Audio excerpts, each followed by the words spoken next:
तब तो ठीक है, लेकिन जब अपनी ढोल हम खुद स्वयं बजाए तो कोई उचित कहेगा क्या?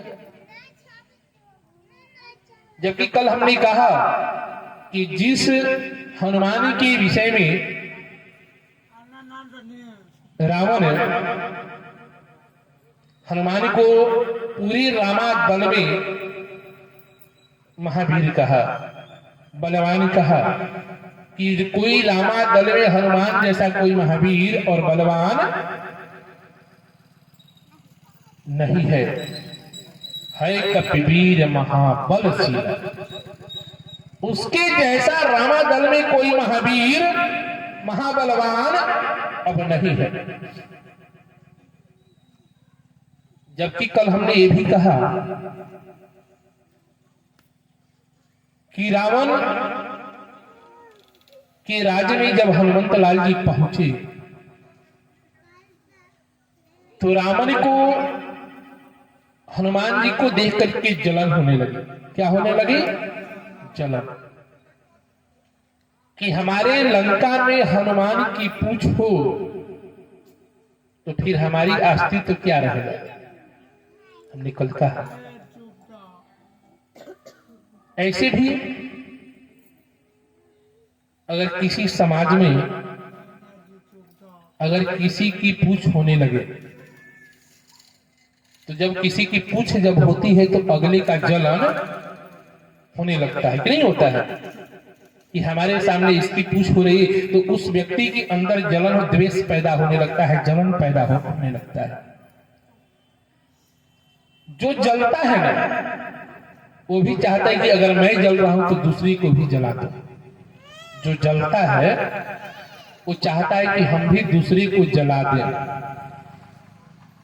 तो दूसरी को जलाने से पहले वो व्यक्ति खुद जलता है, तब कहीं जाकर के दूसरे के घर में वो आग, लेकिन दूसरे के घर में आग लगा नहीं सकता है। लगाने के समर्थाएं है लेकिन जलाने के समर्थाएं नहीं है। रावण तो विचार किया कि हमारे लंका जैसी नगरी में आने के बाद हनुमान की पूछ होने लगी तो फिर हमारी अस्तित्व ही क्या बचा? रावण के अंदर द्वेष पैदा हो गया, रावण के अंदर जलन पैदा होने लगी। और रावण उस हनुमान जी को देख करके जब जलने लगा तो प्रवृत्ति जब जलता है तो व्यक्ति दूसरी को भी जलाने के लिए सोचता है। रावण ने भी हनुमान को जलाने का आदेश दिया। कहने का मतलब, कहने का अभिप्राय कि व्यक्ति के जीवन में, और एक बात मैं कह रहा था कि हनुमान जी का जो जीवन चरित्र है बड़ा ही अद्भुत है। सबके जीवन में एक चरित्र होता है, सबके जीवन में एक चरित्र होता है, लेकिन हनुमान जी के जीवन में जो है दो चरित्र है। हनुमान जी के जीवन में दो चरित्र है। वो चरित्र कौन सा है? जब हनुमंत लाल जी अशोक वाटिका में गए, हनुमान जी से माता जानकी जी ने परिचय पूछा कि तुम कौन हो? तो हनुमान जी ने क्या उत्तर दिया कि राम दूत में मां तू जानकी। मैं कौन हूं? तो राम का दूत। जब यही रावण ने पूछा कि तुम कौन हो,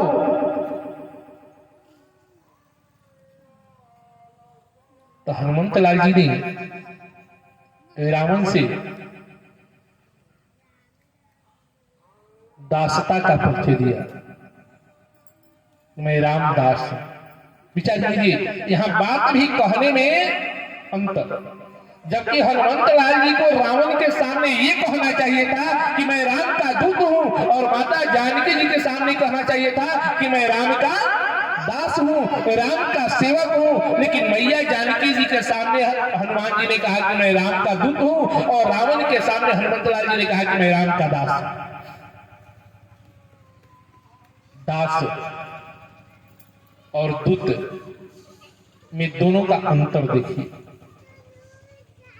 दास का काम क्या है? सेवा करना। सेवा करना है ना, उसका कर्तव्य होता है कि अपने मालिक की सेवा करे। और दूत का काम क्या होता है? संदेश वाहक। यहां का संदेश पहुंचाना वहां, वहां का संदेश पहुंचाना यहां। पहला। दूसरी बात,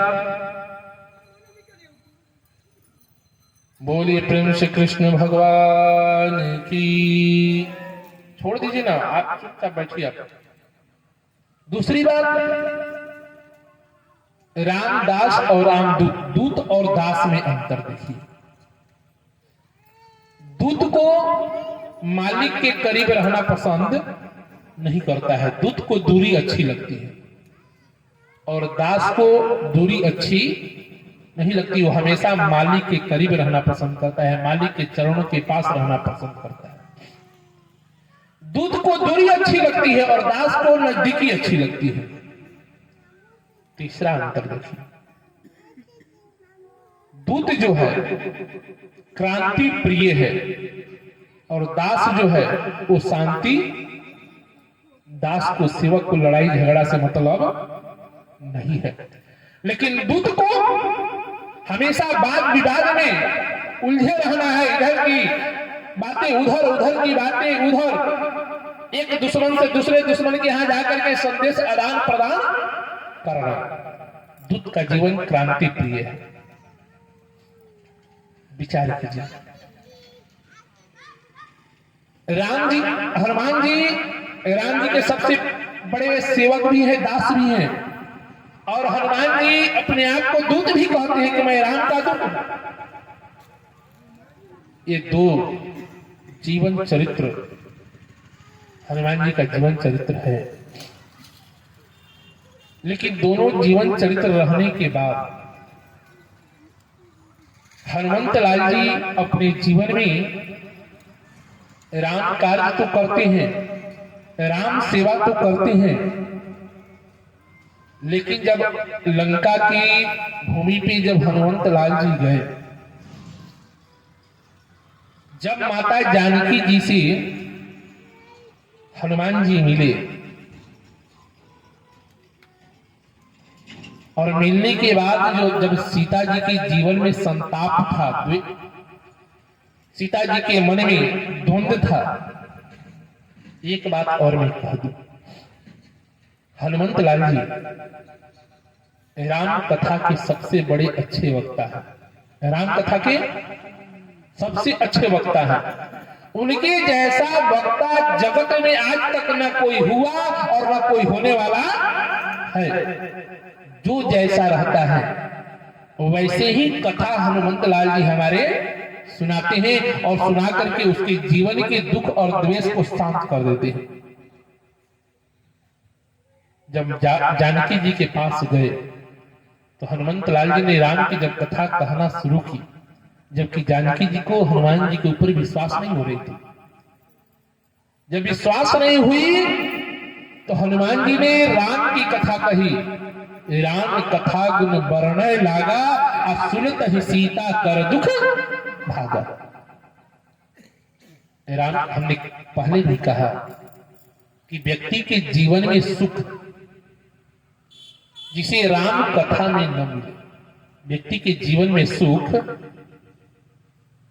जिसे के जीवन में राम कथा में न मिले, भगवत कथा में न मिले, उस व्यक्ति के जीवन में कहीं सुख मिलने वाला नहीं है। आज सीता जी के मन के संताप जो था, सीता जी के जीवन से समाप्त हो गया। और प्रभु के नाम से जब परिचय देने लगे तो परिचय किस तरह से दिया, जबकि सीता जी को, जानकी जी को अभी भी हनुमान के प्रति अभी अविश्वास था, हनुमान के ऊपर विश्वास नहीं हो रहा था। अंतिम ब्रह्मास्त्र अपने तुनीन से हनुमंत लाल जी ने निकाली। कौन सी ब्रह्मास्त्र? कि राम दूत मैं मातु जानकी, सत्य शपथ करुणा निधान की। जब ये बात हनुमंत लाल जी ने कहा कि राम दूत मैं मातु जानकी, इतना पे जानकी जी को विश्वास नहीं हुआ। लेकिन जब हनुमंत लाल जी ने ये बात कही कि सत्य शपथ करुणा निधान की, जैसे ही ये बात कही तो जानकी जी की जीवन में आश्चर्य की सीमा नहीं रहती है। कारण कि पति पत्नी का ऐसा संबंध रहता है कि पति पत्नी के जीवन में कुछ ऐसी बातें रहती है कि जिस बात को दुनिया के लोग नहीं जानते। जानकी जी ने विचार की कि अपने प्रभु को मैं करुणा निधान के नाम से बुलाती हूँ। किस नाम से? करुणा निधान से। पति पत्नी के संबंध होता है तो नाम का भी संबंध स्थापित हो जाता है। पत्नी अपने पति को किसी और नाम से बुलाती है, पति भी अपने पत्नी को किसी और नाम से बुलाते हैं। जब करुणा निधान शब्द हनुमंत लाल जी ने कहा तो जानकी जी को आश्चर्य हुआ कि जिस अंगूठी को प्राप्त करने के बाद जानकी जी के जीवन में यह हुआ, जबकि जानकी जी को विश्वास हुआ कि माया से कर रची नहीं जाई, कि माया से अंगूठी का निर्माण नहीं हो सकता है, लेकिन हो भी सकता है। उस पर विश्वास जब नहीं हुई तो जब ये बात हनुमंत लाल जी ने कही, करुणा निधान जब कहा, तो जानकी जी को दृढ़ विश्वास हो जाता है कि लगता है कि हमारे स्वामी का एक दूत है। और तब जानकी जी ने हनुमंत लाल जी की को आशीर्वाद दिया। जानकी जी की आत्मा गदगद हो जाती है। और जब व्यक्ति ज्यादा संतुष्ट होता है ना, तब कहीं उसके दिल में उमंग आता है कि इस फलाने व्यक्ति ने हमारे दिल को संतुष्ट कर दिया, मेरे जीवन में खुशी ला दी, तो इसे कुछ उपहार देना चाहिए। माता जानकी जी ने हनुमंत लाल जी को बहुत सारा आशीर्वाद दिया। क्या कहा कि अजर अमर गुण निधि सूत हो, हनुमान तू अजर हो जा, अमर हो जा, गुणवान हो जा। जबकि हनुमान चालीसा का आप लोग प्रतिदिन पाठ करते होंगे। अष्ट सिद्धि नवनिधि के दाता, असवर दीन जानकी माता। जबकि हनुमंत लाल जी ने लंका में पहुंचने से पहले हनुमंत लाल जी ने 8 सिद्धियों का प्रयोग कर लिया। अष्ट सिद्धियों का प्रयोग करते हुए हनुमंत लाल जी लंका में पहुंचे, जिसके जीवन में 8 सिद्धि 9 निधि पहले से मौजूद हो। ये आपके शरीर पे जो आवश्यकता की सामग्री है आपके घर में पहले से मौजूद हो, और वही व्यक्ति फिर ला करके कोई आपको दे, तो उस वस्तु की कोई कीमत रह जाती है क्या? कोई कीमत नहीं रहती है। वो अपवाद में आ गया, चलो रख दो, कोई बात नहीं। लेकिन जो वस्तु, जो सामग्री आपके घर में न हो, वो आपके जीवन में मिलने वाला न हो, अगर वो वस्तु कोई ला करके दे तो आपके जीवन में प्रसन्नता होती है कि चलो ये हमारे घर में था नहीं, आज मिल गया, हमारा कल्याण। माता जानकी जी ने आशीर्वाद दिया, अष्ट सिद्धि नवनिधि की दाता, असवर दीन जानकी माता। लेकिन हनुमंत लाल जी में के जीवन में संतुष्टि की भाव नहीं है। माता जानकी जी ने विचार की कि हनुमान को हमने इतना बड़ा आशीर्वाद दिया, लेकिन देने के बाद भी हनुमान के जीवन में कोई अंतर नहीं मिला। कारण कि किसी को उपहार मिलता है ना, तो उसके जीवन में प्रसन्नता होती है कि चलो भाई मेरे जीवन में उपहार मिला है। अगर उपहार मिले और हमारे जीवन में प्रसन्नता न हो तो समझ लेना चाहिए कि उस व्यक्ति के जीवन में इसकी कोई कीमत नहीं। माता जी ने आशीर्वाद दिया कि अजर अमर गुण निधि सिद्ध हो। हनुमंत लाल जी के जीवन में कोई अंतर नहीं पड़ा। माता जानकी जी ने कहा कि इसका मतलब कि हनुमान जी के जीवन में संतुष्टि नहीं, तो माता जानकी जी ने हनुमान को फिर से आशीर्वाद दिया कि अजर अमर गुण अनिधि सुत होहि, अकरहु कृपा रघुनायक छोहि। हनुमान जाओ, तुम्हारे जीवन में है से प्रभु की कृपा सदा सर्वदा तुम्हारे जीवन में बरसती रहे। और जैसे ही माता जानकी जी ने हनुमान जी को आशीर्वाद दी ना, तो आज हनुमंत लाल जी ने अपने आप को कृतार्थ समझा और हनुमान जी को कहना पड़ा कि अब कृत कृत भयउ मैं माता, अयासीस तव मोध विख्याता। कि आज आशीर्वाद मेरे जीवन में ऐसी मिली कि आज तक जीवन में हमने कभी सोचा नहीं था। जिसके ऊपर परमात्मा की ही कृपा मिल जाए तो फिर उस व्यक्ति के जीवन में किसी चीज की जरूरत पड़ेगी क्या। और परमात्मा की कृपा जब तब तक नहीं मिलती है जब तक भक्ति की आशीर्वाद, भक्ति की कृपा हमारे जीवन में न हो, भक्ति का समावेश जब तक हमारे जीवन में न हो ना, तब तक परमात्मा की प्राप्ति होने वाली नहीं। हम तो हमेशा सदा सर्वदा कहते हैं कि अपने जीवन में परमात्मा की प्राप्ति करनी हो तो भक्ति को अपने जीवन में पहले अपनाना पड़ेगा। और जब तक भक्ति को अपनाएंगे नहीं तब तक परमात्मा की प्राप्ति होने वाली नहीं है। और जिसके जीवन में परमात्मा की प्राप्ति हो जाए, परमात्मा की कृपा दृष्टि हो जाए, तो उस व्यक्ति के जीवन में दुनिया में कुछ तो अपने आप बढ़ जाएगी, उसकी भक्ता अपने आप बढ़ जाएगी। और तब से हनुमंत लाल जी के जीवन में इतनी कुछ बढ़ गई कि उस कुछ को देख करके रावण के अंदर जलन की पैदा हो गई। इसके ऊपर परमात्मा की कृपा हो जाए तो भला दुनिया में कौन उसको मान और सम्मान, इज्जत और प्रतिष्ठा न दे। अभी देख करके हनुमंत लाल जी की पूछ को रावण के मन में जलन द्वंद्व पैदा हो जाता है। जिस हनुमान जी को देख करके रावण जलने लगता है, इतना जलने लगता है, इतना जलने लगता है कि अपने जीवन में वो स्मृति भूल जाता है कि जिस राम का दूत आया है वही राम, वही लक्ष्मण मेरी बहन सुपनेखा का नाक कान काटा था, आज उसी का दूत आया है। तो ऐसे दूत को भी नाक कान काट करके हमें भेज देना चाहिए और संदेश देना चाहिए कि हमारी बहन को तूने नाक कान काटा है और मैं भी तुम्हें नाक काटने के लिए तैयार हूं। लेकिन अगर पश्चाताप की अग्नि में रावण जलने लगा तो वो अपने जीवन से भूल गया कि मेरी बहन का भी नाक कटा है। यही कल हनुमंत लाल जी पश्चाताप कर रहे थे कि रावण के यहां मैं आया हूं। और रावण ने हनुमान को मारने के लिए आदेश दिया, अंग भंग पठाई कर बंदर, किसको अंग भंग करके भेज दे।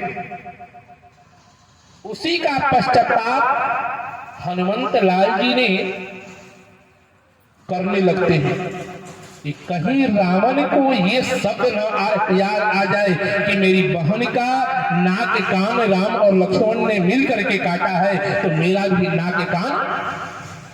हनुमंत लाल जी को पश्चाताप नहीं था, लेकिन पश्चाताप इस बात की होने लगी कि अगर मेरी नाक कट जाए तो दुनिया के लोग यही कहेंगे कि जो कामना से, काम से रहित व्यक्ति से हनुमान अपना नाक कटवा करके आया है।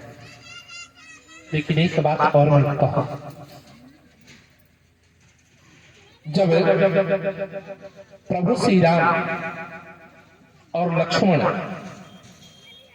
और जानकी जी बैठे सत्संग कर रहे थे पंचवटी में, और पंचवटी में सत्संग हो रहा है राम और जानकी और लक्ष्मण तीनों।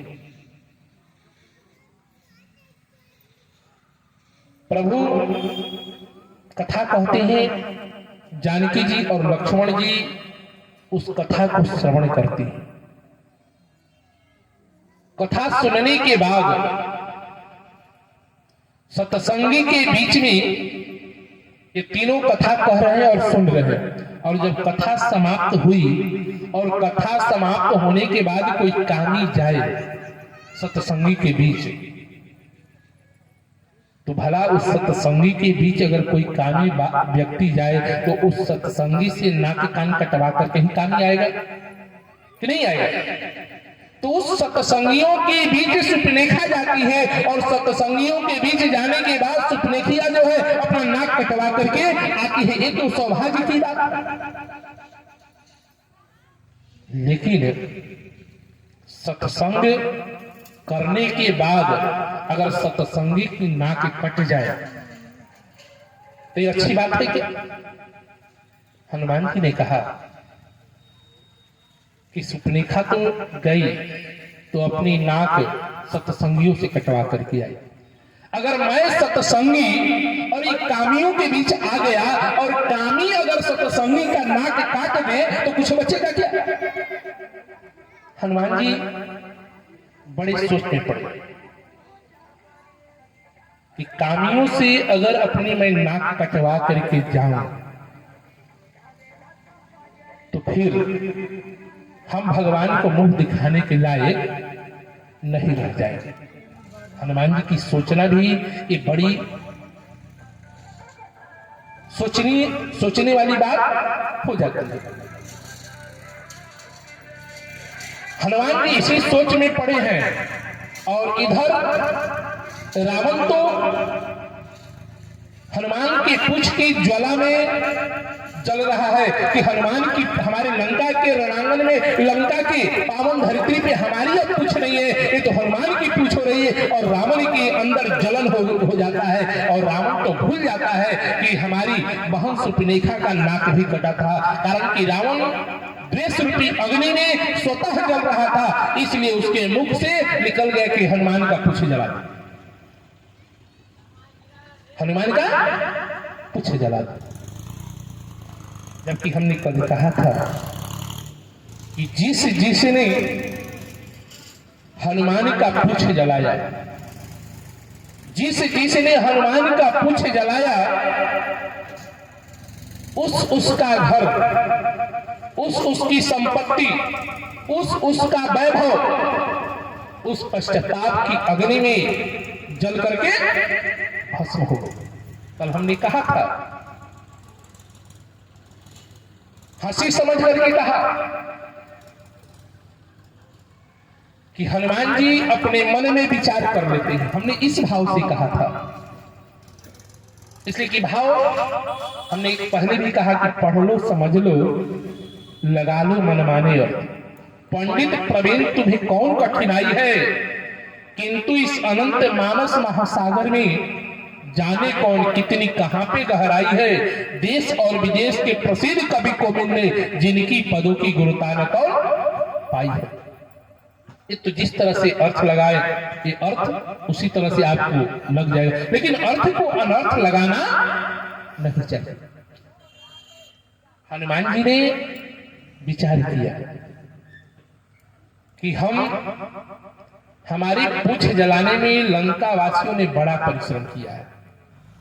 पूंछ को जलाने में लंका वालों ने बड़ा परिश्रम किया है।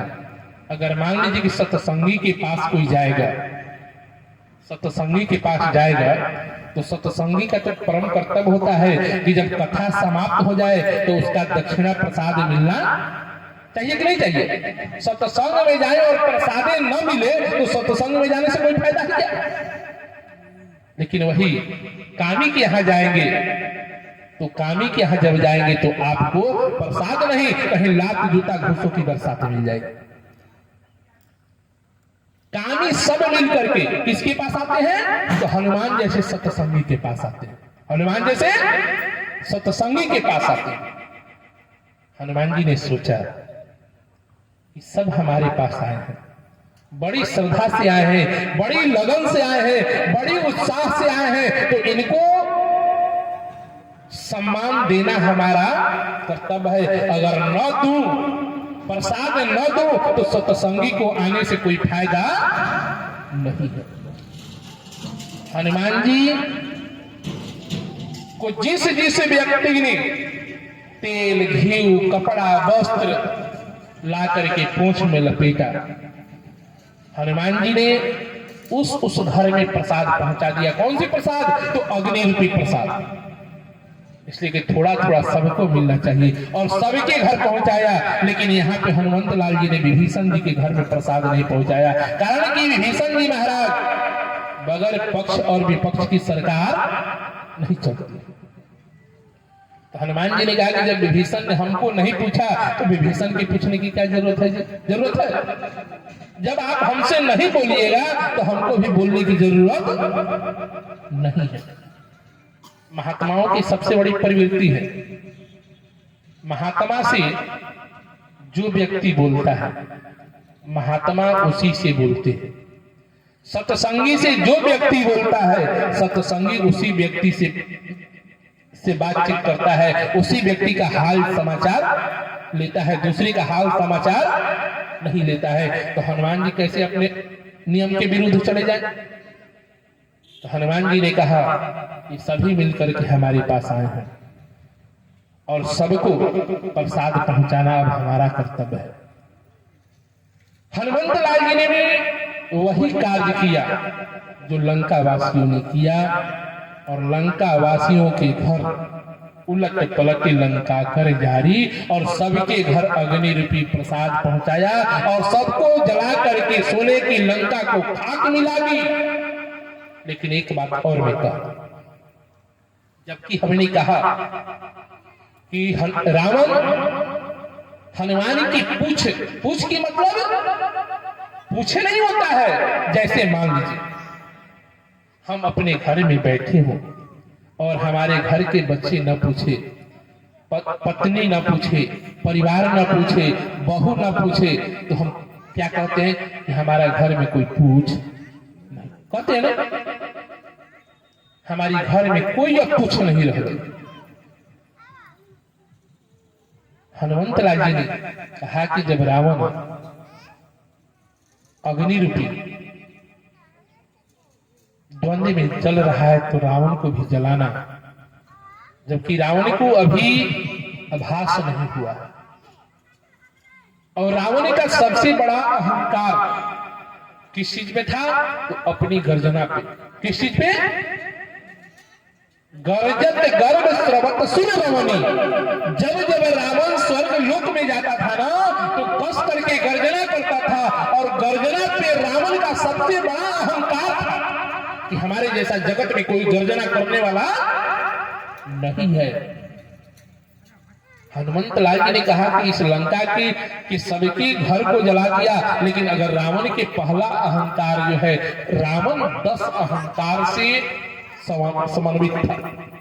पहला अहंकार उसे अगर था तो गर्जना के ऊपर। तो हनुमंत लाल जी ने कहा कि पहले इसका एक अहंकार को जला करके भस्म करो, एक अहंकार को जला करके मैं भस्म करूं कि रावण के हृदय में जो अग्नि लगी है ना, तो पहले उसकी अग्नि को हमें शांत करना पड़ेगा।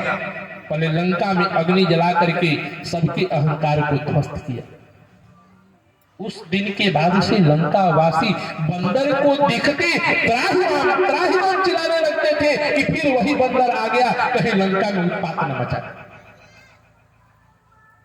बंदर के नाम से फैलते।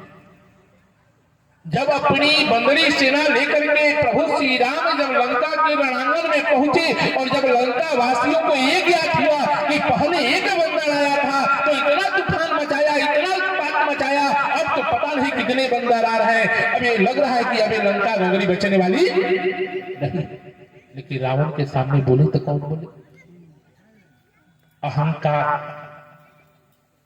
अहंकार अपने आप में टूट जाता है, लेकिन उसे ज्ञान का बोध नहीं होता है।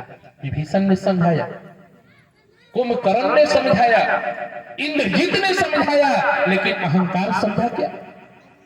अहंकार नहीं समझा। हनुमंत लाल जी जब रावण को गर्जना के ऊपर सबसे बड़ा अहंकार था,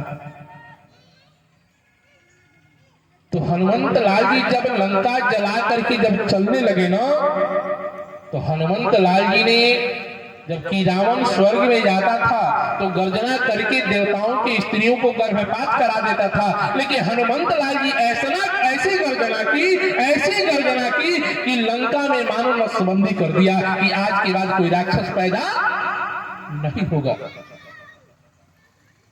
चलत महाधुनि गर्ग से भारी, गर्भ स्रवहि सुनि निश्चर नारी। महागर्जना हनुमंत लाल जी ने किया, और ऐसी ही गर्जना की कि जब जब स्त्रियां वहां राक्षसिया गर्भवती होती और हनुमान की स्मृति होती ना, तब तक उनका गर्भपात हो जाता। मानो प्रभु से जाकर के हनुमंत लाल जी ने कहा कि प्रभु, हम लंका की जनसंख्या को नियंत्रित करके हम आए हैं कि आज के बाद से कोई राक्षस पैदा नहीं होगा और आपके मार्ग में कोई बाधक नहीं बने। पहली अहंकार को हनुमंत लाल जी ने रावण के अहंकार को तोड़ा। इसी कारण से रावण का जलन जो था हनुमान जी के प्रति अधिक रहती थी। रावण ये देखता कि हमारी लंका में हनुमान की पूछ हो रही है तो हमारी पूछे समाप्त हो जाएगी। इसी कारण से हनुमान से रावण हमेशा जलता था, उनकी पूछ। वैसे हनुमंत लाल जी के विषय में रावण ने इतनी महिमा कह दी, जितना ही कहा जाए उतना ही कम है। जिसकी प्रशंसा दुश्मन करे तो भला उसकी प्रशंसा जगत तो अपने आप कर देगी। हम और आप क्या करेंगे, राम क्या कहेंगे। वैसे हनुमान जी के विषय में गोस्वामी जी ने कहा कि ऐसे महान व्यक्ति की हम चरण में वंदना करने के अधिकारी नहीं। पहली कारण। दूसरा कारण क्या है कि हनुमान जी के चरणों में गोस्वामी जी ने वंदना क्यों नहीं किया कि महावीर बिनमऊ हनुमाना राम जासु जस आप। हनुमान जी ने की चरणों में वंदना गोस्वामी जी ने इसलिए नहीं किया, कहा जबकि गोस्वामी जी ने हनुमान जी से कहा कि प्रभु हनुमान जी, मैं आपके चरणों में वंदना कभी करूंगा नहीं। लोगों ने पूछा कि क्यों। हनुमान जी राम जी के सबसे बड़े उपासक,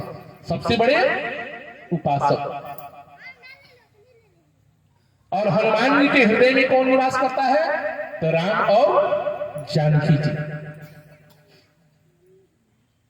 जबकि हनुमान जी के हृदय में प्रभु जो है धनुष और बाण लेकर के हृदय में सदा सर्वदा निवास करते हैं।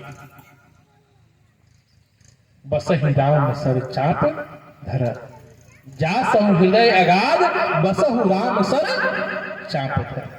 कि आप प्रभु, आप हमारे हृदय में निवास कीजिए। कब इसकी दृष्टांत आती है, तब जब प्रभु श्री राम रावण के ऊपर विजय की प्राप्ति करके अयोध्या जब लौटते हैं और राम राजगद्दी पे नसीन हो जाते हैं, राज सिंहासन पे विराजमान हो जाते हैं, तो जब व्यक्ति पद प्रतिष्ठित होता है पहली बार, तो सब लोग कुछ न कुछ उपहार देते हैं ना। सब लोगों ने अपने उपहार देना शुरू किया, सब लोग का उपहार लिए। लेकिन विभीषण जी महाराज लंका से ही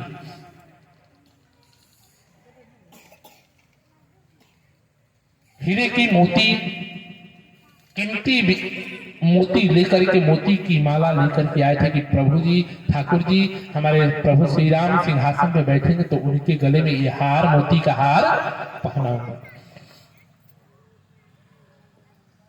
विभीषण जी के मन में थोड़ी अहमता आ गई कि बहुत विस्कीमती है। प्रभु ने विचार किया कि विभीषण के मन में इतनी अहंकार है कि ये बहुत विस्कीमती मोती है। तो मानो प्रभु ने विभीषण जी के उस मन में अहंकार रूपी बीज जो पनपी हुई थी, उसको समाप्त करने की थी। हनुमान जी ने, प्रभु श्री राम ने अपने गले की माला को उतार करके हनुमान के गले में डाल दिया।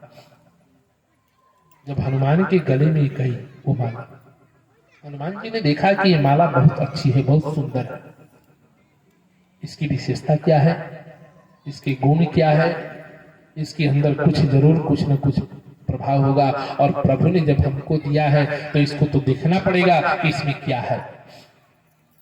और हनुमान जी ने क्या किया, एक दाने को तोड़ करके देखना शुरू किया कि इस दाने के अंदर में है तो क्या है। बहुत प्रकाशित हो रही है, बहुत चमक है। तोड़ा तो कुछ दिखाई नहीं पड़ा, केवल चमक ही चमक था। तो हनुमान जी को चमक से क्या मतलब है? जो भगवान का भक्त हो, जो भगवान का सेवक हो, उसे चमक दमक का कोई प्रभाव नहीं पड़ता है। एक दाना तोड़ा कुछ नहीं मिला, दो दाना तोड़ा कुछ नहीं मिला, तीन दाना तोड़ा कुछ नहीं मिला, लगभग 2 4 10 दाने को तोड़ दिया। और हनुमंत लाल जी के ऊपर विभीषण जी की दृष्टि, जैसे कि विभीषण जी ने जो उपहार दिया था वो उपहार किसी और के पास चला गया। अब विभीषण जी को बड़ी आश्चर्य हुई, इतनी कीमती हार प्रभु को दिया और प्रभु ने हनुमान के गले में पहुंचा दिया। और हनुमान उस माला को तोड़ने लगा। अभी भी विभीषण जी के जीवन से आसक्ति गई नहीं। जबकि अगर हम दान दे दे, कोई भी वस्तु किसी को दान दे दे, तो उस दान के ऊपर अधिकार हमारा अब उसके प्रति लोभ भी नहीं करना चाहिए, उसके प्रति दृष्टि भी नहीं करनी चाहिए, कारण कि वो हमारी वस्तु नहीं किसी और की वस्तु हो गई है, और जिसका हो गया है वो कुछ भी करे। अगर आसक्ति रहती है तो दान देने का कोई मतलब नहीं है, दान देने का कोई अर्थ ही नहीं है कि आपका दान सफल होगा। हनुमान जी ने तोड़ना शुरू किया तो विभीषण जी से जब बर्दाश्त नहीं हुआ तो विभीषण जी ने कहा कि हनुमान तू ये क्या कर रहा है? हनुमान जी ने कहा कि इस मोती को मैं देख रहा हूं कि इसके अंदर क्या है। जिस वस्तु में हमारा राम का अस्तित्व न हो, हमारे प्रभु का अस्तित्व न हो, उस वस्तु की हमारे पास कोई कीमत नहीं। जब व्यक्ति आविष्ट होता है तो कुछ भी कह देता है। विभीषण जी ने कहा तो इसका मतलब कि तुम्हारे हृदय में भी भगवान है? हनुमान जी ने कहा कि बिल्कुल, हमारे हृदय में भी ठाकुर जी विराजमान है। अब जब तय से व्यक्ति आता है तो कब क्या बोलता है उस व्यक्ति को कोई अनुभव और ज्ञान नहीं रहता है। हनुमंत लाल जी ने तो भावावेश में कह दिया कि नहीं, हमारे ठाकुर जी हमारे हृदय में है, और विभीषण जी ने आवेश में कहा, उत्तेजना में कही कि तुम्हारे हृदय में ठाकुर जी है। हनुमान जी ने कहा कि बिल्कुल है।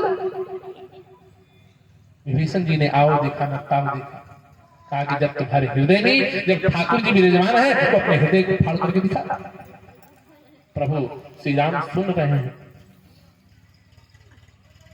जबकि कहा भी जाता है प्रबल प्रेम के पाले पड़कर प्रभु को नियम बदलते देखा, अपना मान भले चल जाए भक्त का मान टलते देखा। अपने भक्त के लिए कुछ भी कर्म और कुकर्म करने के लिए हमारे ठाकुर जी सदा सर्वदा उतारू रहते हैं कि अपने भक्त के लिए मुझे कोई भी कर्म करना पड़े हम करने के लिए तैयार हैं। जैसे ही हनुमंत लाल जी ने अपने सीने को फाड़ा, वैसे ही ठाकुर जी को सिंहासन छोड़ करके प्रभु श्री राम को और माता जानकी जी को हनुमान के हृदय में आकर के विराजमान होना पड़ा। बोलिए प्रेम से भक्त वत्सल भगवान की।